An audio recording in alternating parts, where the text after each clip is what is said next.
اصلا باورتان نمی شود درخواست باور نکردنی اسام فرزان از عالی انصاری و جواب جنجالی عالی انصاری برای اسام فرزان. عالی انصاری در کدام کشور زندگی می کند و علت جدا شدن وی از همسر اولش چی بوده است؟ من در این ویدیو پیرامون همین موضوعات خواهم پرداخت، پس در ادامه با من باشید.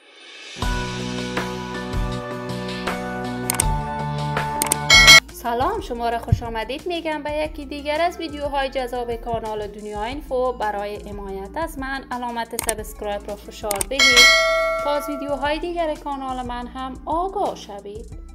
عالی انصاری هنرمند جوان، موفق و ناماشنای کشور است. وی توانسته کارهای هنری خود را به شکل اعلی و به شکل استاندارد به پیش ببرد.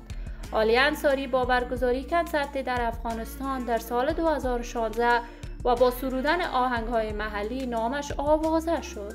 عالی انصاری به زبان شیرین پشتو و دری آهنگ می‌سراید، ولی آهنگ‌هایش به زبان پشتو خیلی گل کرده است. عالی انصاری با اسام فرزان هنرمند جوان و موفق کشور آهنگ‌های دوگانه‌ای می‌سرایید و رفتار جالب و عاشقانه عالی انصاری با اسام فرزان همیشه در صفحات مجازی برایش دردسر خلق کرده بود.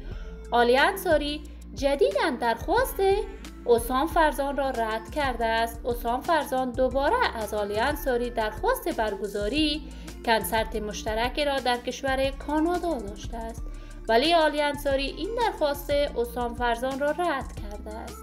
اسام فرزان در کشور کانادا زندگی می کند و در آنجا هم چندین آهنگ جدید برای علاقمندان ثبت و نشر کرده است. اسام کارهای هنری خود را از برنامه ستاره افغان تلویزیون طلوع آغاز کرد و بعدها در تلویزیون جهانی طلوع کار می کرد. من هم آرزوی موفقیت، سلامتی و کامیابی برای تمامی جوانان کشور خود از بارگاه عزت منان خواهانم. دوستان نهایت عزیز، شما هم نظریاتتان را در بخش کامنت با من شریک بسازید. این ویدیو را با دوستداران و علاقمندان اسام فرزان و عالی انصاری به اشتراک بگذارید.